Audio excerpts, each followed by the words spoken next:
Sumainyo ang Panginoon. At sumaiyo rin. Ang mabuting balita ng Panginoon ayon kay San Mateo. Papuri sa iyo, Panginoon.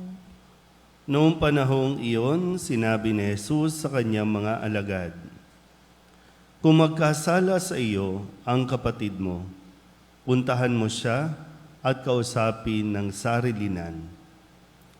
Kapag nakinig siya sa iyo, ang pagsasama ninyong magkapatid ay napapanauli mo sa dati at napapanumbalik mo siya sa Ama. Ngunit kung hindi siya makinig sa iyo, magsama ka pa ng isa o dalawang tao upang ang lahat ng pinag-usapan ninyo ay mapatunayan ng 2 o 3 saksi. Kung hindi siya makinig sa kanila, sabihin mo ito sa pagtitipon ng simbahan. At kung hindi pa siya makinig sa natitipong simbahan, ituring mo siyang hintil o isang publikano. Sinasabi ko sa inyo, anumang ipagbawal ninyo sa lupa ay ipagbabawal sa langit. At anumang ipahintulot ninyo sa lupa ay ipahihintulot sa langit. Sinasabi ko pa rin sa inyo, kung ang 2 sa inyo rito sa lupa ay magkaisa sa paghingi ng anumang bagay sa inyong panalangin, ipagkakaloob ito sa inyo ng aking Amang nasa langit.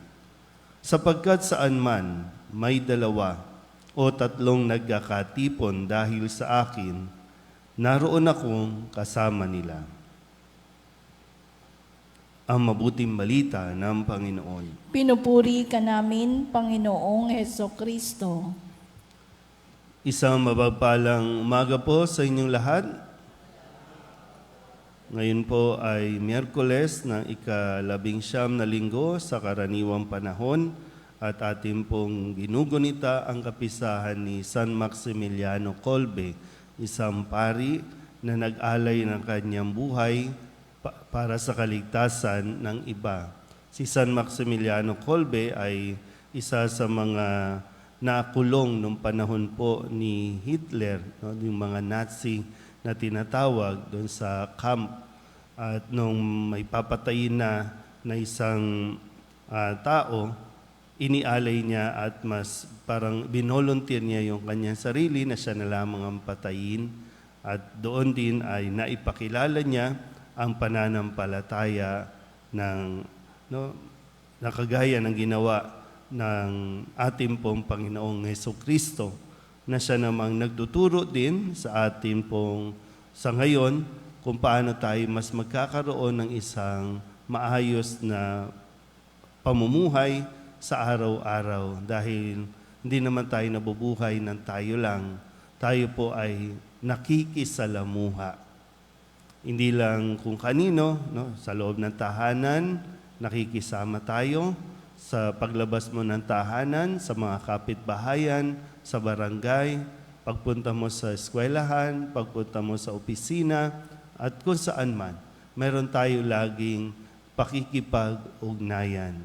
Kaya ngayon, itong aral na ibinibigay ni Jesus sa atin, na tinatawag din nating nawa matutunan natin yung fraternal correction. Paano natin itatama ang pagkakamali ng isang tao sa atin. Kaya nga sabi po dito, kung magkasala sa iyo ang iyong kapatid o ang kapatid mo. Pag sinabing kapatid, hindi lang ito yung kapatid mo, kadugo. Dahil nga lahat tayo ay magkakapatid. Naintindihan po ba? So hindi lang ito yung kuya mo, ate mo, yung bunso nyo, hindi lang ito, kundi lahat. Kaya nga, pag sa loob ng tahanan, paglabas mo ng bahay, yan, lahat yan ay kapatid na tinatawag natin. So ano ang dapat gawin kung magkasala sa iyo ang kapatid mo? Una, ang sabi niya ay, puntahan mo siya, kausapin mo ng sarilinan. Ulitin ko po, no? Kung magkasala sa iyo ang iyong kapatid, kung sino man yan, ibig sabihin, mayroong ka ding bahagi, no, ng responsibilidad mo din na ipaalam o sabihin mismo doon sa tao. kung ano man yung naging kanyang pagkakamali, pwedeng minsan hindi naman niya alam na nagkasala siya sa iyo. Pwedeng naging insensitive siya, ikaw naman ay sensitive, pero yun nga po, no? Kung magkasala sa iyo, i-inform mo siya. Kausapin mo ng sarilinan. Kung kinausap mo na ng sarilinan at hindi inako ang kanyang pagkakamali, hindi nagsorry, sabi dito, magsama ka pa ng ibang kapatid. Magsama ka pa no, na para mapanauli mo yung bang magpapaliwanag pa sa kanya, yung aayusin din ang inyong gusot. Pag hindi pa rin daw nakinig, saka mo ito sabihin sa mas malaking simbahan. Yung komunidad, no? Pwedeng sa konteksto natin, saka mo dalhin sa barangay. Para ayusin, no? Ayusin ang gusot. Yun yung fraternal correction. Yun yung proseso na itinuturo sa atin ni Kristo para mapanauli natin ang atin pong pagsasama. Ngayon, ang problema natin sa panahon natin ngayon, binabaliktad natin ang proseso. Paano binabaliktad? Ibo-broadcast muna natin sa buong mundo. Kaya nga kahit mismo no, sa loob ng pamilya, imbis na nag-usap muna, anong ginawa? May press con. Papatawag muna ng press con, papa-interview muna. So pinapaalam muna sa buong mundo kung ano yung sama ng loob mo. Saka pa lamang mayroong nagsusubok na manghimasok o pumasok sa inyong dalawa para pag-ayusin kayo. And then, nandun pa lang, sa dulo pa lang yung kayo pa lang dalawa.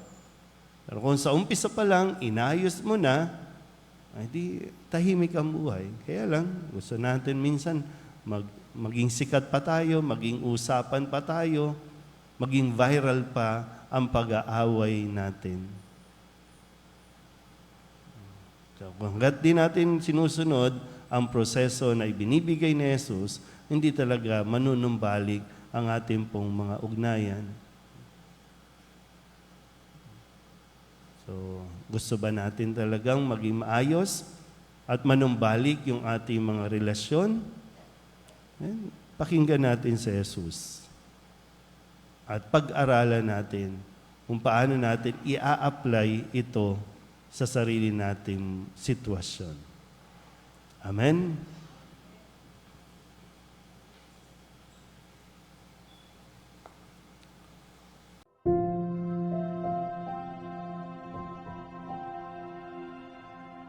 Thank you.